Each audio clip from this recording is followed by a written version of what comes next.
नमस्कार, कार्यक्रम उठौँ समृद्धिका लागिमा यहाँहरू सबैलाई स्वागत छ। म पुष्पा पोखरेल।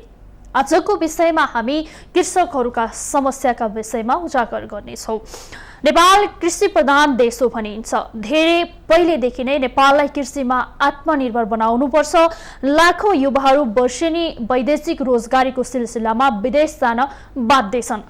अब यस्तो अवस्थामा कृषिमा आत्मनिर्भर भएर ती युवाहरूलाई स्वदेशमै रोजगारी दिनुपर्छ र उत्पादनमूलक क्षेत्रलाई बढावा दिनुपर्छ भनिन्छ। तर सामान्य कृषकले पनि एउटा काम गर्दाखेरि आफूले उत्पादन बढाउनको लागि मल चाहिन्छ। त्यो मल पाउन नसकेर वर्षौंसम्म तडपिरहेका छन्। हरेक वर्ष यो समस्या आउने गर्छ, तर समाधान हुन सकेको छैन। हरेक सरकारवाला निकायहरूले यो समस्या समाधानको लागि पहल गरिरहेको आफू कृषकको पक्षमा उभिएको बताइरहँदाखेरि सरकार पक्षबाट पनि यो विषयमा अध्ययन र विश्लेषण भइरहेको बताउँछ। सरकारवाला निकायहरूले पनि यही कुरा बताइरहेका छन्। आखिर समस्याको जड कहाँनिर हो त? हाम्रो संविधानले पनि कृषकका अधिकारहरू सुनिश्चित गरेको छ। त्यस्तै कृषि विज्ञहरूले पनि आफ्नो किसिमले धारणाहरू राखिरहेका छन्।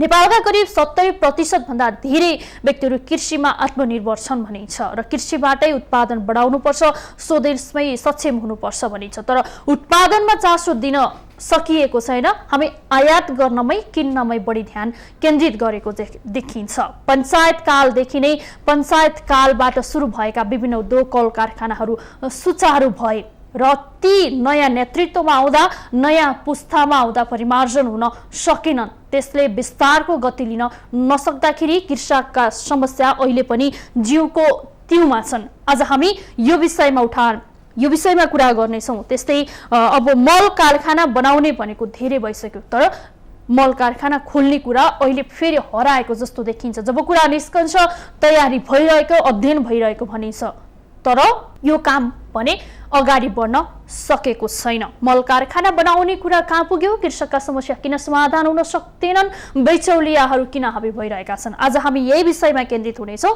यो विषयमा कुरा गर्नको लागि यति बेला हाम्रो प्रत्यक्ष लाइभमा हुनुहुन्छ राष्ट्रिय कृषक समूह महासंघका अध्यक्ष हुनुहुन्छ उद्धव अधिकारी, त्यस्तै अधिवक्ता हुनुहुन्छ रामचन्द्र गौतम, कृषि विज्ञ डाक्टर देवेन्द्र गौचन र युवा कृषक हुनुहुन्छ ईश्वरी भण्डारी। आउनुहोस् आजका सबै अतिथिलाई स्वागत गरौँ।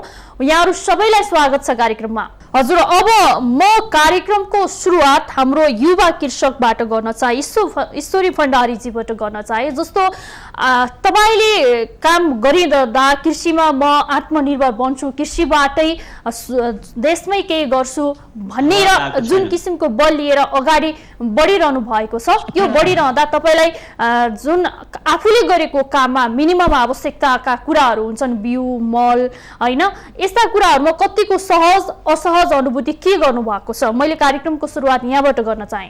दर्शकबिन, आज हामी कृषकका समस्या समाधान र कृषिमा हामी कसरी आत्मनिर्भर हुन सक्छौं भन्ने विषयमा केन्द्रित भइरहेका छौं। विशेष गरी नेपाल रेमिटेन्समा भर पर्ने मुलुक हो भनेर भन्छौं। त्यसमाथि हामीले वर्षेनी लाखौं युवाहरूलाई आफ्नो जनशक्तिलाई विदेश पलायन गर्न बाध्य भइरहेका छौं। हामीसँग भएका साना साना कुराहरूमा पनि हामीले हाम्रो ध्यान केन्द्रित गर्न सक्यौं भने ती साना कुराहरूमा पनि धेरै सम्भावनाहरू भेटिन सक्छन्। तर हामी कहिले पनि त्यो कुरामा अगाडि बढ्न सकेको भने छैनौं। नेतृत्वले कहिले पनि कृषकका समस्याहरूलाई ध्यान केन्द्रित गर्न सकेको छैन। अहिले पनि कृषकलाई कति मल चाहिन्छ, कति बिउजनको आवश्यकता पर्छ भन्ने कुरामा अध्ययन र विश्लेषण भइरहेको भनेर जानकारी गराइरहेको छ। वर्षौंदेखि कृषिमा आत्मनिर्भर हुने भनिन्छ, कृषिकै कुराहरू अगाडि ल्याइन्छ, तर यति वर्ष पछाडि पनि बल्ल अध्ययन गर्दैछौँ, विश्लेषण गर्दैछौँ, हामी तयारी गर्दैछौँ भन्ने कुरालाई अगाडि सार्नुले एक किसिमको नैराश्यता कृषकमा निराशापन छाएको भने पक्का हो।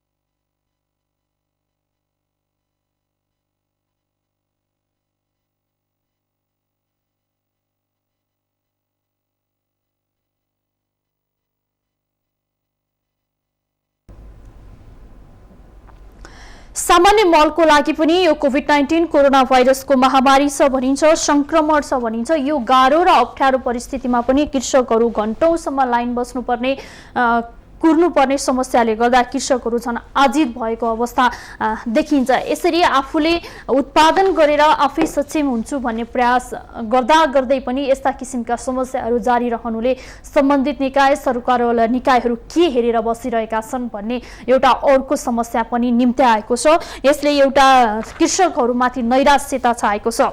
कोभिड-19 कोरोना भाइरसको यो महामारीको कारण रोजगारीको सिलसिलामा विदेश गएका लाखौं युवाहरू नेपालमा फर्किएका छन् र नेपालमै बसेर स्थायी उत्पादन गरेर आफू सक्षम हुने आधार भनेको कृषि नै हो। तर कृषिमा आत्मनिर्भर हुनको लागि उत्पादन गर्नु पर्यो। उत्पादन गर्नको लागि मलको आवश्यकता पर्छ। तर मल नै जब कृषकले पाएनन् भने त्यो उत्पादन हुने कुरा, त्यो उत्पादनले राम्रो अथवा मूर्त रूप लिने कुरा चाहिँ असम्भवै देखिन्छ। यसतर्फ सम्बन्धित निकायको ध्यान जान सकेको छैन। खालि बिचौलियाहरू हाबी हुने, बिचौलियाहरूले कमाउँदै जाने, कृषकहरू रुनुपर्ने अवस्थाले गर्दाखेरि अहिले पछिल्लो समय नेपालको कृषि प्रणाली कता जाँदैछ, कता धकेलिँदैछ भन्ने कुराहरू पनि अलमलमा परेका छन्। धेरै किसिमका आयोजना आउँछन्, धेरै किसिमका रणनीतिहरू अगाडि ल्याइन्छ, नीतिहरू अगाडि आउँछन्, तर कार्यान्वयनको बाटोमा ज्यूका त्यौं हुन्छ। गुणात्मक शिक्षा, प्राविधिक शिक्षा र व्यावहारिक शिक्षाको मार्फत मुलुकलाई परिमार्जन र परिष्कृत गर्न सकिन्छ भनिन्छ।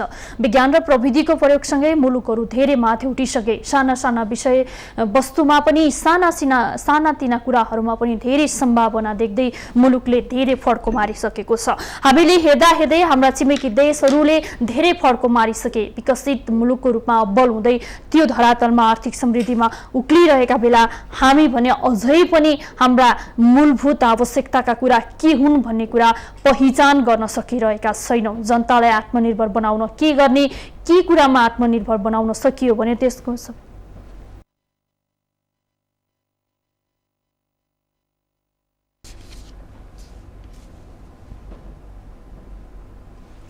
दर्शकबिन हामी कुरा गर्दै थियौं मल कारखाना र यसको सम्भावनाका विषयमा। तर केही समय प्राविधिक कारणले गडबडी हुन गयो। अब हामीसँग फेरि यति बेला प्रत्यक्ष लाइभमा जोडिनु भएको छ युवा कृषक ईश्वरी भण्डारी, त्यस्तै अधिवक्ता रामचन्द्र गौतम। सुनिरहनु भएको छ दुवैजनाले। हजुर, अब म कार्यक्रमको सुरुवात हाम्रो युवा कृषक ईश्वरी भण्डारीज्यूबाट गर्न चाहे। कृषिमा केही गर्न सक्छु भनेर, कृषिबाटै आत्मनिर्भर हुन्छु, स्वदेशमै केही गर्छु भनेर कृषिमा लागिरहनु भएको छ। यो समयमा तपाईलाई यो काम गरिरहँदा आवश्यक पर्ने मिनिमम आवश्यकताका कुराहरू परिपूर्ति गर्नको लागि कतिको सहज या असहज परिस्थिति के भएको छ? म कार्यक्रमको सुरुवात यहाँबाट यो विषयबाट गर्न चाहे। कृषि खेती गरिरहँदा यसको सुरुवातमा धेरै कठिनाइहरू आइपरे।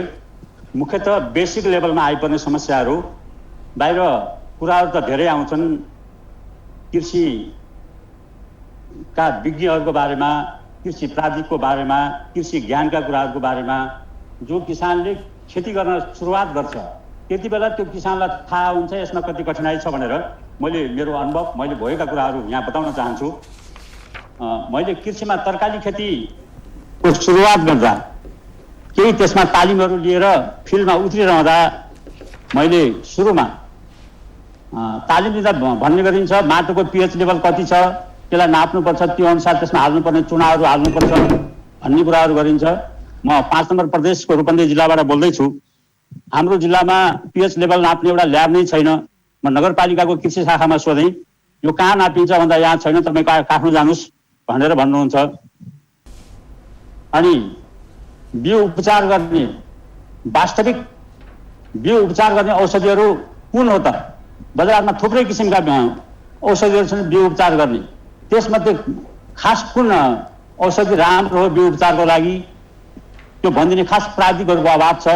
त्यसपछि बिउ कुन सिजनमा कुन बिउ लगाउँदा राम्रो हुन्छ, जस्तो एउटा ब्रोकाउली भनौँ, थुप्रै कम्पनीहरूले बजारमा बिउहरू उतारिरहेका छन्। कुन ब्रोकाउलीको बिउ रोप्दा सफल हुन्छ त किसान, यसबारेमा ठेट रूपमा बोलिदिने प्राविधिकको अभाव छ। हामी सोध्न जाने कहाँ? भेटनेरीमा गयो 10 थरी ब्रोकाउलीको चाहिँ बिउहरू देखाउँछ, त्यसमध्ये राम्रो कुन त उसलाई बेच्नु छ, उसले जुनसुकै पनि राम्रो छ भन्छ। एग्रोबोटले मैले यहाँसम्म फेला पार्ने चिसो हावापानी पहाडमा फल्ने ब्रोकाउलीको बिउ तराईको किसानलाई, गर्मीमा फल्ने गर्मीको सिजनमा गर्मीको क्षेत्रमा चाहिँ पठाइदिन्छ, बेच्छ किसानलाई। अनि गर्मीमा हुने ब्रोकाउली पहाडमा बेच्छ, त्यसले गर्दा पनि किसानहरू दुःख पाइरहेका छन्। अर्को बिउमा मनज्ञ लुटान भइरहेको छ। विदेशबाट आउने बिउहरूमा एमआरपी छैन, पसलेहरूले आफ्नो मनमर्जीले यसको मूल्य तोकिरहेका छन्। जस्तो एउटा इक्जाम्पल म तपाईँलाई भन्न चाहन्छु। मेरो एउटा साथी चितवनमा एउटा कृषि गर्छ, उसले एउटा करेला अहिले राम्रो मानिन्छ पाली करेला 10 ग्रामलाई त्यहाँ तपाईँले कतिमा किन्नुभयो भनेर मैले सोद्धा 10 ग्रामको उसले 160 रुपियाँ भन्यो।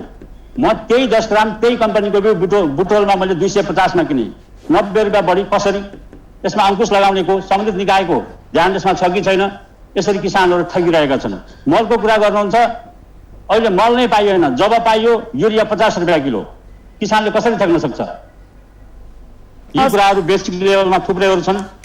म एकछिनमा जोडिन्छु तपाईसँग, एकैछिनमा फेरि जोडिन्छु। म अब एकैछिन हाम्रो अधिवक्ताज्यूसँग जोडिन चाहे। जसरी हाम्रो कृषकले यो पीडाहरू बताइरहँदा संविधानले, कानुनले नागरिकलाई धेरै अधिकारहरूको प्रत्याभूति गरेको छ। नागरिकलाई त्यो अधिकार दिलाइदिनु, अहिले मुलुक हामीले राणा शासन फालेर पनि अहिले गणतन्त्रमा आइसकेका छौँ। यो अवस्थामा जनताका लागि बनाएको संविधान बनिरहँदा, कृषकहरूका यस्ता पीडाहरू भइरहँदा यो पुरा गर्ने उत्तरदायित्व कसको हुन्छ? संविधानले के उल्लेख गरेको छ? नमस्ते पुष्पाजी, जुन तपाईले सुरुवातीदेखि यो जुन प्रोग्राममा राखिराख्नु भएको छ, हामीले नेपाललाई चिनाउँदाखेरि कृषि प्रधान देश भन्छौँ। तपाईले पनि पटपट सुरुवातीमा भन्नुभयो हाम्रो नेपाल भनेको कृषि प्रधान देश हो। यसमा हैन अधिकांश मानिसहरूको निर्भर हुने भनेको चाहिँ कृषिमा भन्छौँ। तर अहिलेको कन्टेक्स्ट जुन मलको कुरा होस् अथवा अगाडि हाम्रो जुन सरले राखिराख्नु भएको कुरा छ, त्यो कृषकले उत्पादन गरेको जुन प्रडक्टले चाहिँ उचित मूल्य पाएन भन्ने कुरा लगायत तपाईँको जिज्ञासालाई मैले हाम्रो कानुन संविधानमा कसरी एड्रेस गरेछ भन्ने पार्टमा चाहिँ मैले के राख्न चाहेँ भन्दा, हाम्रो योसँग रिलेटेड दुईवटा कुरालाई हेर्नुपर्छ। एउटा भनेको हामीसँग जुन संविधानमा चाहिँ राज्यको नीति निर्देशक सिद्धान्त भनेर छ हाम्रो संविधानमा। त्यो संविधानमा पनि तपाईँले हेर्नुहुन्छ भने कृषि र भूमि सुधार सम्बन्धी नीति भनेको छ कि त्यो कृषि र भूमि सुधार सम्बन्धी नीति राज्यको कस्तो रहने त नेपालको भन्ने बारेमा चाहिँ त्यहाँ म धेरै डिटेल गएन, एउटा मात्रै राखी 5 नम्बरमा जुन राज्यको नीति तथा निर्देशक सिद्धान्तको 9 मा चाहिँ कृषि र भूमि भन्ने छ। त्यसमा चाहिँ के लेखिएको छ भने कृषकको लागि कृषि सामग्री, कृषि उपजको उचित मूल्य र बजारको पहुँचमा व्यवस्था गर्ने भन्नुको मतलब कृषकलाई चाहिने कृषक सामग्री जुन भनेको छ नि त कृषि सामग्री, त्यो भनेको के हो? मल। अब यो मल उपलब्ध गराउने भनेर त हाम्रो संविधानमै लेखा छ, तर रहेछ त हामीले यो प्र्याक्टिसमा हेरौँ, बाहिर हेऱ्यौँ, अहिले मिडियामा आएको छ नि, हामीले भोगिरहेको छौँ। कृषकले आफूलाई चाहिनुपर्ने कृषि सामग्री मल पाइरहेको छैन, जुन कुरा संविधानमा स्पष्ट लेखेको छ। एउटा कुरा। दोस्रो कुरा, कृषि उपजको उचित मूल्य, जुन यो भनेको प्राइसको कुरा अगाडि सरले राखे जस्तै एक ठाउँमा हेर्यो भने एउटा प्राइस छ, अर्को ठाउँमा जानुस् अर्को प्राइस छ। भन्नुको मतलब कृषकले थोरै पैसा पाउने, बीचको मान्छेले चाहिँ एकदमै बढी पैसा पाउने भनेको यो जुन प्राइस अथवा उचित मूल्य पाउन नसकिरहेको कुरा, यो कुरालाई पनि हाम्रो संविधानको चाहिँ यो जुन राज्यको नीति निर्देशक सिद्धान्तको नीतिमा छ। त्यसैगरी तेस्रो कुरा भनेको बजारमा पहुँच, एक्सेस भनेको कृषकले चाहिँ मार्केट पनि पाउनु पर्यो कि उत्पादन गरेर मात्रै भएन, त्यो बजारको पहुँच एक्सेस गराउनु पर्ने काम राज्यको नीति निर्देशक सिद्धान्तमा छ, राज्यको सरकारको। तर त्यो कुरा प्र्याक्टिकल्ली भएन। हाम्रो मूल कानुन संविधानमा भयो तर प्र्याक्टिकल्ली भएन। सँगसँगै अलिकति जोडिहालेँ मैले, हाम्रो फन्डामेन्टल राइट्स हेर्नुहोस् न, योसँग रिलेटेड कुरा भनेको हामीसँग खाद्य सम्बन्धी हक जुन हाम्रो फन्डामेन्टल राइट्समा राखेको छ। यदि कृषकले आफ्नो कृषिबाट चाहिँ उत्पादन गर्न सक्दैन, प्रोडक्सन हुन सक्दैन भने हाम्रो खाद्य सम्बन्धी हकको प्रोटेक्सन कसरी हुन सक्छ? त्यसैले हामीले चाहिँ राज्यको नीति तथा निर्देशक सिद्धान्त र फन्डामेन्टल राइट्सलाई सँगसँगै हेर्नुपर्छ।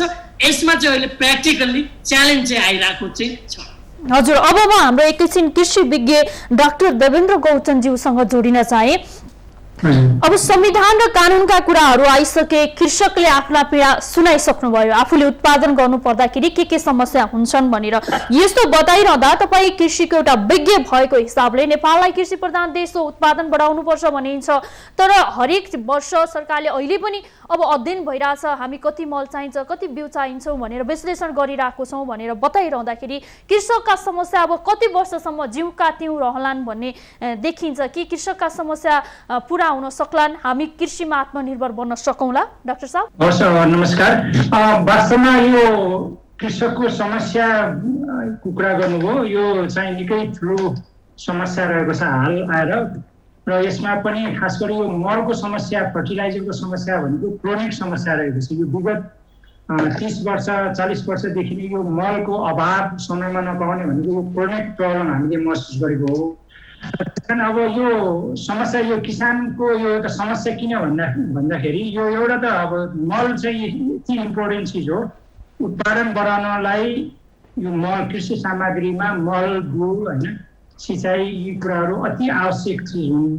त्यसमा पनि हाम्रो मलको एभाइलेबिलिटी, समयमा प्रयोग गर्ने एभाइलेबिलिटी भएर किसानले राम्रोसँग म्यानेज गरेर लगाउनु भयो भने त्यसको उत्पादन चाहिँ मलले चाहिँ 30% जति उत्पादन बढाउँछ भन्ने छ। अब होइन मलको अब यो महत्त्वपूर्ण सामग्रीलाई अहिले हाम्रो अहिलेको नेपाल सरकारले विगत होइन 30-40 वर्षदेखि नै यो समस्या म्यानेज गर्न नसक्नु यो हाम्रो ठुलो होइन दुःखको कुरा हो। र यसको लागि चाहिँ मुख्यतः हामीले देख्यौँ के भने यो क्रोनिक प्रब्लम आफ्नै नेपालमा फर्टिलाइजर फ्याक्ट्री नहुने होइन। यो फर्टिलाइजर भन्नाले हामीले कम्पोस्ट पनि अर्ग्यानिक पनि हो, केमिकल पनि हो। अब एउटा केमिकल फर्टिलाइजरको अहिले हाम्रो फ्याक्ट्री नहुने र अहिले सधैँ वर्षेनी हामी अर्को देशबाट इम्पोर्ट गर्दाखेरि जुन चाहिँ प्रब्लम छ होइन, त्यो प्रब्लमलाई मध्यनजर राखेर नेपाल सरकार कन्टिन्जेन्सी प्लानिङ होइन र प्रोक्युरमेन्ट गर्ने र सप्लाई म्यानेजमेन्ट गर्ने त्यो व्यवस्था भएको देखिएन। रुटिन रूपमा अब बजेट रिलिज हुने अब अर्थ मन्त्रालयबाट अनि मगाउने चलन जुन छ त्यसले चाहिँ यो हाम्रो रासायनिक मलको होइन आपूर्ति चाहिँ पुरा गर्न सक्दैन। किनभने यो असामान्य परिस्थिति अहिलेको कोभिडको सिचुएसन, अब नेपालको नाकाबन्दीको बेलामा हामीले हेरौँ यो, किनभने बोर्डर क्लोज हुने बित्तिकै यो क्राइसिस झन् बढ्ने देखिन्छ होइन, बढेको हामीले पाएका छौँ। त्यस कारण यो मलको समस्याको लागि मात्र होइन, बिउको सबै समस्यालाई पनि हामीले एउटा कन्टिन्जेन्सी प्लानिङ, अल्टरनेटिभ होइन, कन्टिन्जेन्सी प्लानिङ, प्रोक्युरमेन्ट र सप्लाई म्यानेजमेन्टको उचित व्यवस्थापन हुन नसकेर पनि यो भएको देखिन्छ। र अर्को साथै हामीले यो फर्टिलाइजरको अब हाम्रो रिसर्च गरेर कति टाइमले कुन क्रपलाई कति चाहिन्छ भन्ने किसिमको त्यो खाले अध्ययन अनुसन्धान अनुसारको होइन योजना बनाएको देखिएन।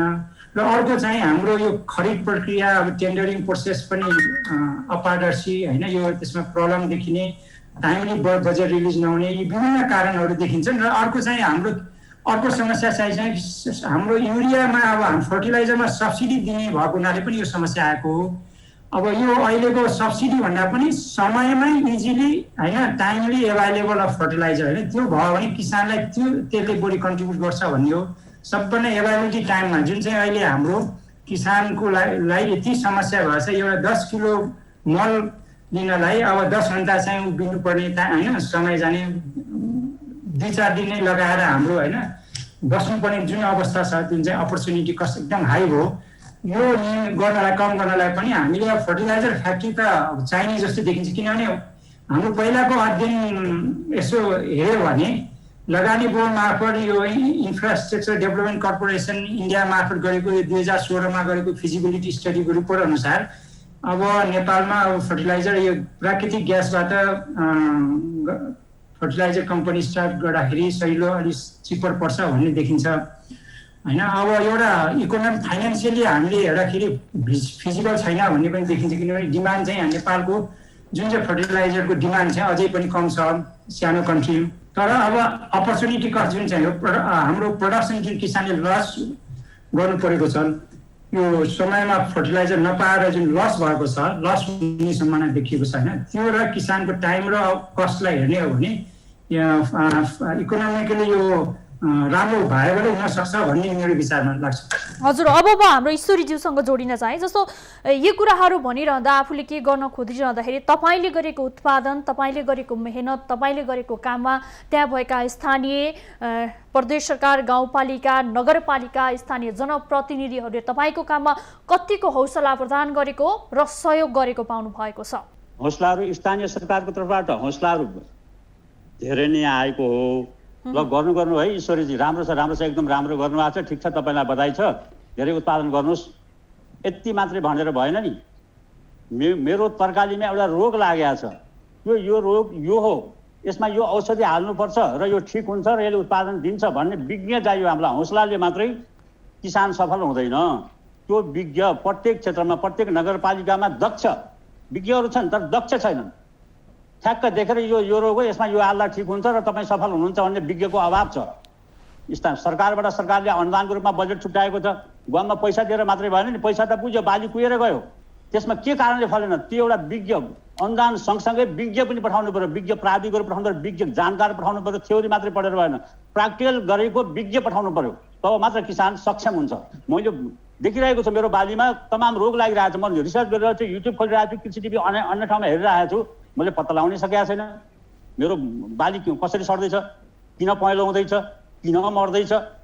स्थानीय सरकार राम्रो गर्नुभएको छ, ठिक गर्नुभएको छ, गर्नुहोस् है, कृषि गर्नुहोस् भनेर मात्रै त म सफल हुँदिनँ। त्यसको लागि विज्ञ चाहियो। विज्ञ प्रत्येक जिल्लामा, प्रत्येक नगरपालिकामा पठाउनु पर्यो। किसान यहाँबाट विज्ञ खोज्न काठमाडौँ आएर त भएन, आफ्नै घर दैलोमा विज्ञ पाउनु पर्यो। यी सबभन्दा ठुलो समस्या यो हुन्।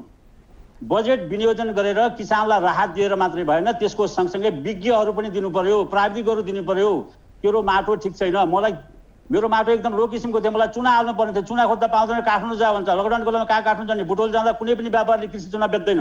अब यो पीडा कसले बुझ्ने, कहाँ गएर माग्ने? हामीले मेरो बाली सडेर गयो, अब के गर्ने म्याडम? यी समस्याहरू धेरै छन्। हजुर, अब म एकचोटि हाम्रो अधिवक्ताज्यूसँग, रामचन्द्र गौतमजीसँग जोडिन चाहे। कृषकले यो समस्या बताइरहँदा, यी यावत समस्याहरू भइरहँदा एकातिर संविधानका ठेलीहरूमा विभिन्न अधिकारहरू सुनिश्चित गरिएको छ नागरिकका लागि भन्दै, यता हरेक काममा, सामान्य काममा एउटा कृषकले पनि यस्तो गुनासो गरिरहनु पर्दा हामीले बनाएका ठेलीहरू कागजमा सीमित रहन र कुनै दिन छ कि छैन भनेर भन्दाखेरि प्रस्तावना देखाउनको लागि मात्रै उल्लेख गरिएका हुन्। यो एकदमै इन्ट्रेस्टिङ क्वेसन सोध्नुभयो हाम्रो पुष्पाजी। अब यसलाई अब कसरी हेरौँ भन्दा, अब हाम्रो नीति तथा निर्देशक सिद्धान्तमा त भयो, संविधानमा हामीले देखाउनको लागि चाहिँ संविधानमा छ, नीति निर्देशक सिद्धान्तमा छ भनेर भन्न चाहिँ पायौँ। यसमा पनि टेक्निकली तपाईँ हेर्नुहुन्छ भने यो नीति निर्देशक सिद्धान्तमा भएको कुरालाई अदालतमा प्रश्न उठाउन पाइयो है। यसमा पनि हामीले कसरी हेरौँ भने, जसरी फन्डामेन्टल राइट्समा भएको पार्टमा त हामी अदालतको ढोका ढकढकाउन मिल्थ्यो, यो त राज्यको नीति तथा निर्देशक सिद्धान्तमा त्यो पनि पाइएन। अब अरूको जस्तो बाहिरको मान्छेलाई देखाउनको लागिसम्म चाहिँ सहज छ, जस्तो हाम्रो संविधानमा छ भने जस्तो तपाईँले प्रश्न गरे जस्तो ठिक हो। तर हामीले यस्तो मात्रै होइन कि राज्यले के फिल गर्नु पर्यो भन्दाखेरि, यो हाम्रो राज्यको नीति तथा निर्देशक सिद्धान्तमा अथवा संविधानमा नभए पनि हामीलाई चाहिँ बाध्यकारी छैन, क्वेसन चाहिँ यो कोर्टमा उठ्दैन भनेर राज्य पन्छिने होइन। राज्यले के बुझ्नु पर्यो भने, हाम्रो नीति तथा निर्देशक सिद्धान्त भनेको गाइडिङ रुल हो, हामीले मान्नै पर्छ। राखिसके पछाडि हाम्रो यो देशको प्रतिष्ठाको पनि कुरा छ नि त, किनभने हामीले विगतको कुरा हेऱ्यौँ भने जति आन्दोलन भयो नि, तपाईँ हेर्नुहोस् त, यो जनआन्दोलनहरू अथवा माओवादी जनयुद्ध हेर्नुहोस्, त्यहाँको नारा के थियो, अथवा अहिलेको यो पोलिटिकल पार्टीहरू चुनाव लड्दाखेरि तिनीहरूको घोषणा पत्रमा हेर्नुहोस् त, कृषि क्रान्ति भनेको के हो? यो भनेको जुन अगाडि हाम्रो सरले उठाएको जस्तै क्वेसन चाहिँ यहाँ हाम्रो संविधानमा पनि लेख्ने, किसानको हक हित संरक्षण गर्ने भनेर नीति तथा निर्देशक सिद्धान्तमा। अनि राज्यले यो कृषि अथवा किसानको लागि छुट्टै विशिष्टीकृत संयन्त्र कृषि मन्त्रालय राखेका छ। प्रदेशमा पनि हेर्नुहुन्छ भने तपाईँले प्रत्येक प्रदेशमा कृषि मन्त्रालय छ, तपाईँ त्यही अन्तर्गतको विभागहरू छ। तर यो देखाउनको लागि हो तपाईँले भने जस्तै। तर यो कोर्टमा चाहिँ अब हामीले भन्दाखेरि पनि कोर्टमा क्वेसन उठाउन सकेन। तर हामीले यसलाई पनि कसरी हेरौँ भन्दा, कोर्टमा क्वेसन उठाउन नसके पनि राज्यको जुन एउटा त्यो लाइबिलिटी अथवा दायित्व भनेको के हो भन्दाखेरि, हामी कोर्टमै गएर कोर्टले भनेपछि मान्नुपर्छ भन्ने होइन नि त। किनभने एउटा राज्य समुन्नत समृद्ध बनाउनको लागि यो देशका नागरिक धेरै जसो नागरिक कृषिमा डिपेन्ड भएको हुनाले उनीहरूको इच्छा इन्ट्रेस्टलाई राज्यले मान्नै पर्छ। यदि राज्यले मानेन भने के हो भन्दाखेरि ती अहिले जुन राज्य शक्तिमा बसिरहेको शासकहरू भोलिको दिनमा फेरि सत्तामा आउने हो कि होइन, त्यो पनि कुरा छ। त्यसैले हामीलाई यसलाई कसरी हेरौँ भन्दाखेरि तपाईँले भने जस्तै संविधान कानुनहरूमा चाहिँ छ, तर यो कार्यान्वयनको लागि मेरो भनाइ के हो भन्दाखेरि दृढ शक्ति त्यो राज्यमा हुनुपर्छ, स्टेटमा हुनुपर्छ, शासकमा हुनुपर्छ, अनि मात्रै हुन्छ।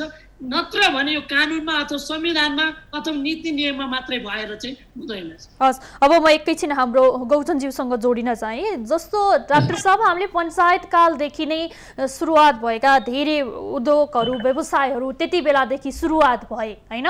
ती उद्योग व्यवसायहरू कतिपय नाम चलेका अहिले पनि छन्, तर जब नयाँ नेतृत्वहरू आए, नयाँ नेतृत्व आइसकेपछि ती कुराहरूलाई विस्तार गर्ने, परिमार्जन गर्ने, त्यसमा केही नवीकरण गर्ने कामहरू हुन नसकेकै कारणले हरेक ठाउँमा समस्या र कृषकहरूमा पनि यो प्रताडित हुनुपर्ने, निराशा हुनुपर्ने छाएको हो कि जस्तो देखिन्छ नि। अब एउटा यो चाहिँ मुख्यतः अहिले हाम्रो यो विगत हाम्रो 20-30 वर्ष 40 वर्ष हुने कृषि विकासको जुन हाम्रो प्लानिङदेखि नै कृषि विकासको सुरुवातदेखि नै के हो भने हाम्रो कृषि विकासको प्रणाली चाहिँ धेरै जस्तो केन्द्रीकृत भयो, विकेन्द्रीकृत रूपमा तल्लो तहमा पुगेन।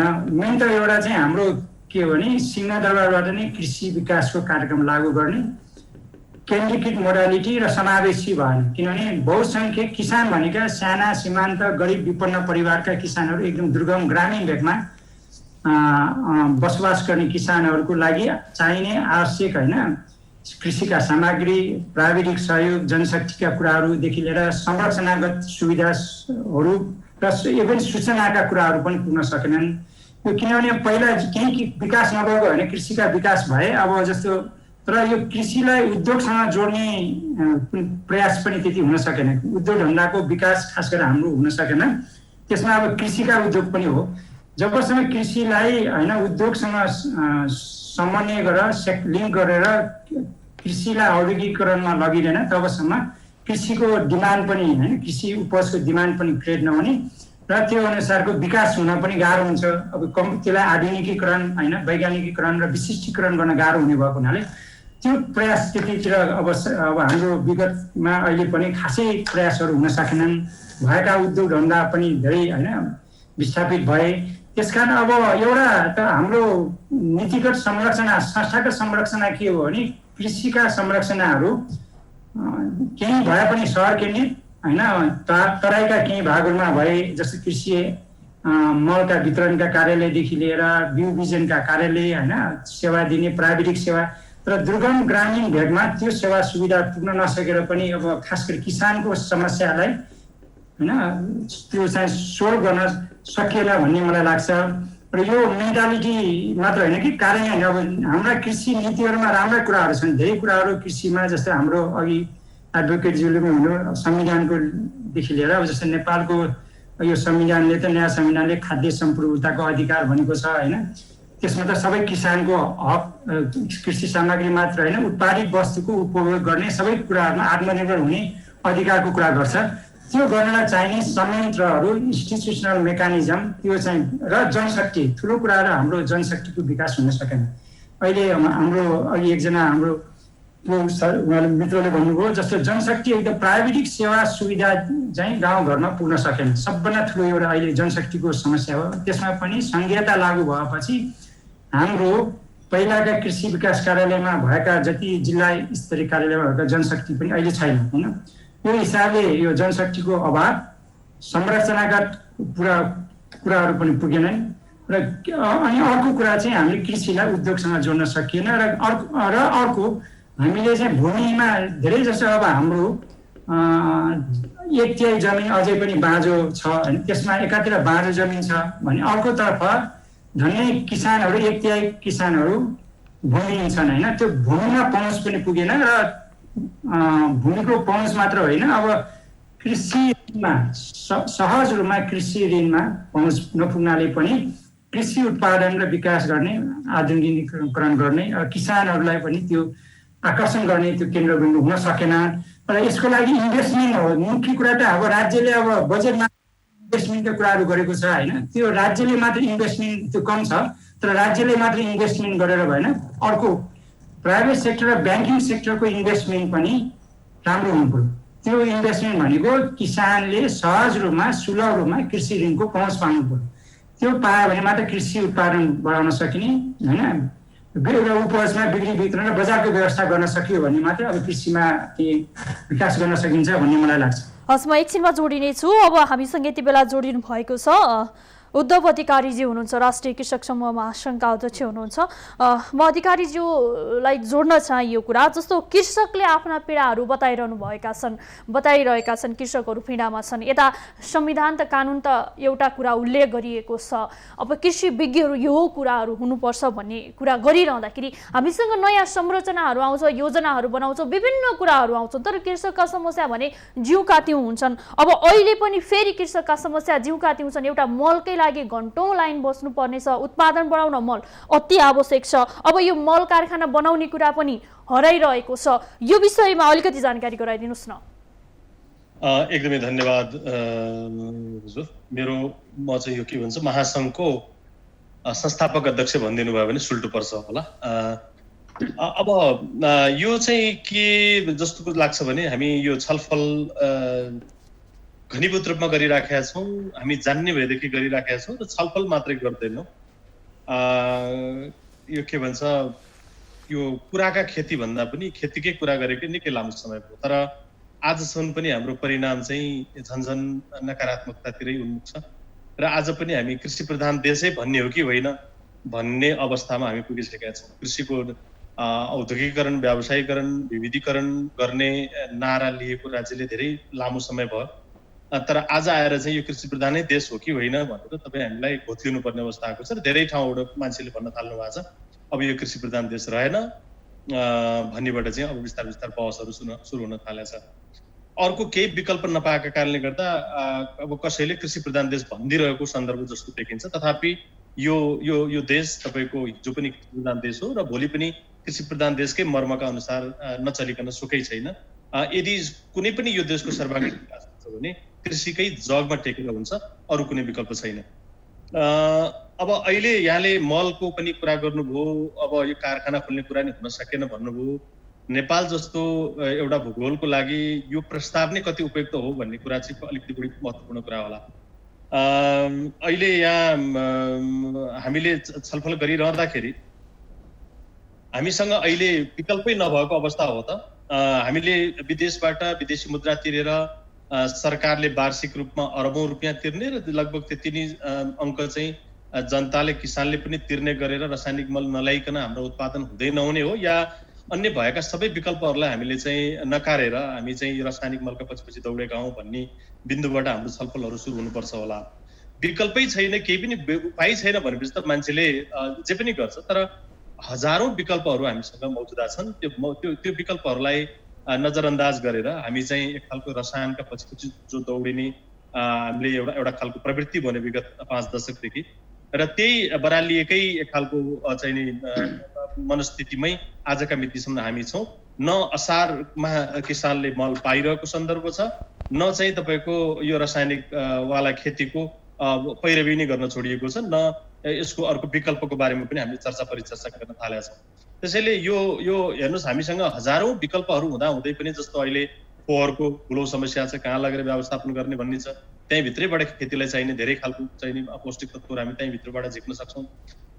पशुपालनका कुरा गर्नु, करोडौं पशुवस्तुहरू आज पनि किसानहरूका गोठमा छन्, तथापि केही पशुवस्तुहरू बिस्तार सडकतिर आउन थालेका छन्, किसान कृषि पेसाबाट बाहिरिन थालेका छ। ती करोडौं पशुवस्तुहरूका चाहिँ गोबर गहुँतहरूलाई व्यवस्थापन गरेर त्यसलाई खेतीमा चाहिँ हामी प्रयोग गर्ने खालको विकल्पहरू हामी किन गर्न सक्दैनौँ? यहाँ धेरै हामी जैविक विविधताले भरिएको देश हो, यहाँभित्र भएका धेरै बायोमासदेखि लिएर तपाईँको धेरै खालका विकल्पहरू छन्, हामी त्यो भित्र पटक्कै ध्यान दिँदैनौँ। त्यो त्यत्तिकै बगेर गइरहेको छ, त्यत्तिकै कुहिएर गइरहेको छ, त्यसलाई हामी खेतसम्म पुर्याउने त्यो खालको मेकानिजमहरूको विकास गर्दैनौँ। र फेरि पनि हामी के भन्छौँ भने हरेक वर्ष चाहिँ नि तपाईँको सरकारको सिङ्गो संरचना चाहिँ नि तपाईँको मल ल्याउनका लागि तयारी के भन्छ उद्यत छ, र तथापि 15 महिनासम्म पनि तपाईँको किसानले मल पाउन सकेको सन्दर्भ छैन। र अर्कोतिर चाहिँ अब किसानले आफ्नो बुताले जति भ्याउँछ त्यति हिसाबबाट खेती प्रणाली चल्दै आएको छ। अब यसैले हामीले लिने बाटो अब कृषिको प्रणालीकै बारेमा पुनर्विचार गर्ने बेला भएन र 5-6 दशक भनेको यो चाहिँ एउटा देशका लागि निकै ठुलो लामो समय हो। यो 6 दशकभित्र पनि हामीले जुन खालको परिणामहरू चाहिँ नि उपलब्धि हासिल गर्न सकेनौँ। त्यसैले अब चाहिँ अलिक फरक ढङ्गले सोच्नुपर्छ। हामी स्थानीयतामा आधारित, हामी आत्मनिर्भरतामा आधारित, दिगो खेतीपातीमा आधारित कुराहरूबाटै हामी जोडेर जानुपर्छ भन्ने कुराहरूमा हामीले किन विचार गरेनौँ होला। हामीले चाहिँ माटोलाई बिगार्ने कुरा गर्यौँ, माटो सँगसँगै तपाईँको बिरुवालाई चाहिँ एक खालको चाहिँ हामीले रोगी बनायौँ होला, हल्लक्क बढेको देखियो होला, आफ्नो ठाउँमा छ, त्यो भित्रको त्यो एक खालको सुनिएको मान्छे जसरी हामीले बिरुवालाई बढायौँ होला। तपाईँको त्यहीँबाटै आएको चिजहरूलाई चाहिँ हामीले जुन खालको खानेकुराको रूपमा हामीले प्रयोग गऱ्यौँ, त्यही खानेकुरा चाहिँ तपाईँको एक खालको विषाक्त खानेकुराका रूपमा हामीले प्रयोग गरेकै कारणले गर्दा आज तपाईँ हामीले चाहिँ हाम्रा जुन खानाबाट बन्ने रगत र रगतबाट बन्ने विचारहरू नै हाम्रा चाहिँ दूषित हुँदै गइरहेको सन्दर्भ छ। अहिले चाहिँ तपाईँको चाहिँ एक खालको अशान्तिको अवस्था छ। हरेक मान्छेसँग सबै छ तर पनि यो अशान्त छ, केही पनि छैन र पनि अशान्त छ। किन यो अवस्थातिर हामी दौडिरहेका छौँ? किन वास्तवमै ठुलो फल्नु र धेरै फल्नु मात्रै यसको समाधान हो कि अथवा योभन्दा पर पनि अरू कुराहरू केही छन्? हामीले चाहिँ किन यो एउटा प्रकृतिको इकोसिस्टमलाई हामी किन यसरी बलजफ्ती त्यसलाई चाहिँ डिस्टर्ब गर्न खोजिरहेका छौँ तर हामी त्यसको परिणाम अहिले चाहिँ भोगिरहेका छौँ। कोभिड लगायतका तपाईँको बाली बिरुवामा लाग्ने रोग किराहरू लगायतका र मानवहरूमा हरेक मानिसहरूमा अहिले चाहिँ तपाईँको नसर्ने रोगहरूको चाहिँ प्रकोपको जुन खालको हामी प्रकोप भोगिरहेका छौँ, यो सबै सन्दर्भहरूलाई हामी किन खेतीपातीसँग ल्याएर जोड्दैनौँ र हामी फेरि पनि अनवरत रूपमा फेरि पनि के भन्छ विदेशबाटै ल्याएको यन्त्र उपकरणहरू प्रयोग गरेर यान्त्रिकरणको मा जोड दिन्छौँ, विदेशबाटै ल्याएको चाहिँ हाइब्रिडलाई चाहिँ खेतमा रोप्नलाई जोड दिन्छौँ, विदेशबाटै ल्याएको मललाई हामी चाहिँ त्यहाँ खेतमा हाल्न जोड दिन्छौँ र त्यति मात्रै गरेर पुगेन। त्यो सँगसँगै अनि त्यसबाट लाग्ने तपाईँको बाली बिरुवालाई लाग्ने रोगहरूका लागि चाहिने विषादीहरू हामी उतैबाट ल्याउन जोड गर्छौँ र मान्छेलाई लाग्ने रोगको औषधि पनि हामी विदेशबाटै ल्याएर चाहिँ उपचार गरिरहेका छौँ भने चाहिँ यस्तो परनिर्भरतातर्फ त्यो विचारमा किन हामी चाहिँ त्यो हामी अब छलफल गर्दैनौँ? अब पनि छलफल गर्ने बेला भएन र भन्ने चाहिँ मलाई लाग्छ। कृषि भनेको चाहिँ समग्रमा एउटा पाटो मात्रै होइन, यो समग्र एउटा चाहिँ तपाईँको समग्र हाम्रो जनजीविका हो, जनजीवन हो। यो एक खालको यो पर्यावरण तपाईँको हाम्रो चाहिँ नि तपाईँको यो तपाईँको धेरै हिसाबले चाहिँ हामीलाई यसले गाँजेको छ। त्यसैले कृषिलाई ठ्याक्कै एउटा कमोडिटीका हिसाबले एउटा बाली विशेषका एउटा चाहिँ सिजन विशेषका हिसाबले मात्रै छलफल गरियो भने चाहिँ अधुरो हुन्छ कि? हजुर, अब म एकैछिन हाम्रो ईश्वरीजीसँग जोडिन चाहे। जस्तो विभिन्न किसिमले विभिन्न कुराहरू आइरहँदाखेरि तपाईँका आफ्ना समस्या भइरहँदा तपाईँ एउटा कृषक भएर होल कृषकको प्रतिनिधित्व गरिरहनु भएको छ। छोटोमा बताइदिनुहोस् मलाई, अब सरकारले सम्बन्धित निकायहरूले के गरिदिँदाखेरि तपाईँहरूलाई समस्या समाधान हुन सक्छ, उत्पादन गर्नतर्फ बढी हौसला प्रदान हुन सक्छ तपाईँहरूलाई? छोटोमा कृपया। किसानलाई खुसी पार्नको निमित्त केन्द्रदेखि प्रदेश हुँदै स्थानीय सरकारसम्म अनुदानको ओहिरो लगाइरहनु भन्दा त्यससँगसँगै दक्ष विज्ञहरू पठायो भने धेरै सफल हुनेछन्। कुनै किसानले 20-50 हजार 1 लाख रुपियाँ अनुदान पायो, त्यो पायो, एकचोटि पायो, त्यसको व्यवसाय उत्पादन त सधैँलाई सफल हुँदैन। एउटा प्राविधिकसँग समन्वय गर्यो, सम्पर्कमा रह्यो भने उसको उत्पादनले अनुदान पाएको रकमभन्दा बढी फलाउनेछ र आम्दानी गर्नेछ। किसानलाई अनुदानको भरमा नलोभ्याउँ।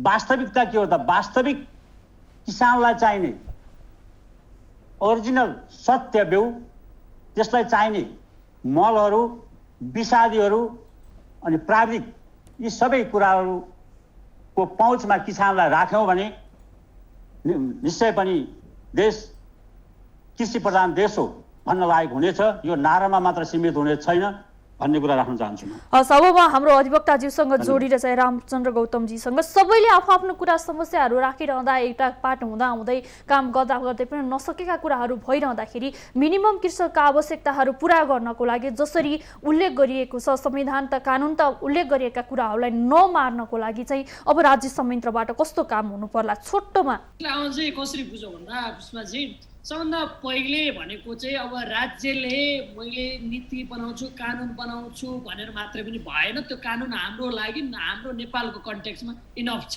हामीसँग पर्फेक्ट छ कानुन।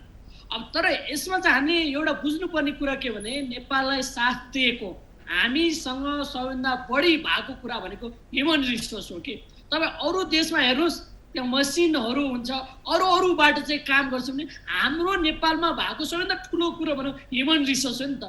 यो ह्युमन रिसोर्सलाई यदि हामी कृषिमा इङ्गेज गराइराख्यौँ भने राज्यलाई के फाइदा हुन्छ भन्दा बेरोजगारी त हुँदैन नि।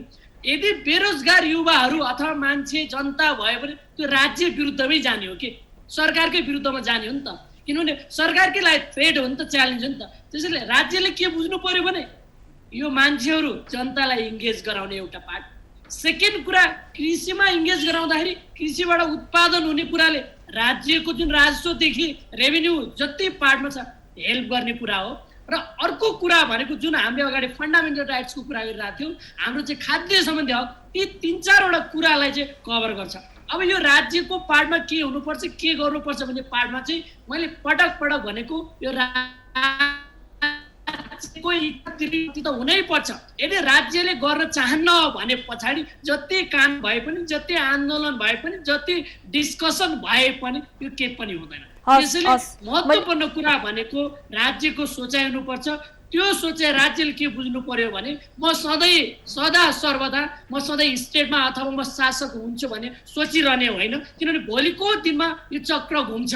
तपाईँहरू भोलि अथवा राज्यको शासकहरू फेरि शासन शक्ति लिनको लागि शासन सत्तामा आउने होइन, त्यो बुझेर चाहिँ उसले दृढ शक्तिका साथ भइरहेको कुरालाई चाहिँ कार्यान्वयनमा लिनुपर्छ। त्यसैले प्रिन्सिपली मात्रै भएर भएन, प्र्याक्टिकली पनि हुनुपर्छ। यसमा चाहिँ राज्यको चाहिँ ध्यान आकर्षण हुनुपर्छ, ध्यान केन्द्रित हुनुपर्छ। यति नै मैले। हस्, अब म हाम्रो डाक्टर देवेन्द्र गौचनज्यूसँग जोडिन चाहिँ हाम्रो विज्ञज्यूसँग यी सबै कुराहरू आइरहँदा तपाईँको कृषिमा एउटा विज्ञको हिसाबले दखल पनि भइरहँदा यी जसरी कृषकले राखेका समस्या तपाईँले स्पष्ट रूपमा अहिले सुनिरहँदाखेरि अबको समाधानको पाटो उत्पादनमुखी बनाउनको लागि चाहिँ के गर्नुपर्छ होला छोटोमा डाक्टर साहब? अहिलेको लागि त मुख्य हामीले चाहिँ अब रोजगारीमूलक कृषि को व्यवस्था गरेर रूपान्तरण गर्नुपर्ने छ। सबभन्दा अब कृषिमा रोजगारीको सृजना गरेर रूपान्तरण गर्ने। अब त्यो भनेको के हो भने हामीसँग भएका भूमि प्रचुर जुन चाहिँ बाजो छ, अनुपयोग भएका, उपयोग नभएका जमिनलाई पनि उपयोगमा ल्याउने र त्यसलाई श्रमसँग, जुन चाहिँ रोजगारीको श्रमसँग जोडेर उचित प्रविधि र पुँजीको प्रयोग मार्फत होइन उत्पादन र उत्पादकत्व बढाएर कृषिमा आत्मनिर्भर हुने हो। त्यसको लागि चाहिँ यो हामीले कृषिलाई एउटा एक सेक्टर मात्र होइन समग्र रूपमा हेर्नुपर्ने हुन्छ। किनभने हाम्रो कृषिको उत्पादकत्व बढाउनलाई खालि कुनै पनि एउटा सिजनको कृषि बालीको अथवा वस्तुको उत्पादन बढाएर मात्र होइन, समग्र सिजनभरिका विभिन्न किसानले लगाएका कृषि वस्तुको वर्षभरिको जुन सघन खेती प्रणालीको उपयोग गरेर रोजगारी सृजना गर्ने र प्रति श्रम, प्रति जमिन होइन र प्रति इकाइ पुँजी मार्फत त्यसको उत्पादकत्व बढाएर रोजगारी सृजना गर्ने र कृषिमा होइन रूपान्तरण गर्ने र त्यसलाई कृषिलाई अब आत्मनिर्भर बनाउने, त्यो नै अहिलेको आवश्यकता हो। त्यसको लागि मैले अघि भनिहालेँ, अब कृषि सामग्रीको पहुँच एउटा एकदम आवश्यक नै छ। त्यसमा जनशक्तिको एकदम महत्त्वपूर्ण भूमिका छ। त्यसमा हामीले नयाँ कृषिका प्रविधिको उचित प्रयोग गरेर र त्यसमा पुँजीको परिचालन गरेर मात्र हामीले कृषिको विकास गर्न सकिन्छ। हामी एक साइडबाट खालि सामग्री एक किसिमको मात्र भएर भएन, समग्र रूपमा हामीले समष्टिगत रूपमा कृषिको विकास गर्ने हिसाबले जानुपर्छ। र त्यो चाहिँ जानु भनेको अब उद्योगसँग पनि जोडिन्छ, जो रोजगारी सृजना गर्ने, उद्योगसँग जोड्ने र देशमा भएका अरू गैर कृषि क्षेत्रसँग पनि जोडेर, जस्तो कृषिका पर्यटन क्षेत्रदेखि लिएर अरू क्षेत्रसँग हामी जोडेर जान सक्यो भने मात्रै हामीले किसानको आवश्यकता पनि परिपूर्ति गर्न सकिने, रोजगारी सृजना गर्ने, खाद्य सम्पूर्णताको कुरा पनि गर्न सकिने र कृषिलाई र सम्पूर्ण अर्थतन्त्रलाई चलायमान बनाउन सकिन्छ। डाक्टर साहब, म अब हाम्रो अध्यक्षज्यूसँग जोडिन चाहे यी सबै कुराहरू भइरहँदा, यी सबै कुराहरू सुनिरहँदाखेरि अब यी क्षेत्रहरूमा पनि केही कमी कमजोरी छन्, कृषकहरूको समन्वय गर्ने केही संस्थापन पक्षहरू, सायद त्यो केन्द्र सरकार नै होस्, यस्ता तपाईँहरू जस्तो यो समूहहरूबाट पनि हुनसक्छ। यस्ता कुराहरूमा परिमार्जन गर्दै भएका कमी कमजोरीहरूलाई सुधार्दै कसरी उत्पादनमुखी बनाउन सकिन्छ होला? छोटोमा कृपया। हस्, होइन यस्तो छ, यो अब कस्तो भने यो देशमा हरेक पल्ट परिवर्तनहरू गर्ने परिवर्तनका सम्भागहरू भनेको देशको 2/3 जनसङ्ख्या रहेको किसानहरू नै हुन्।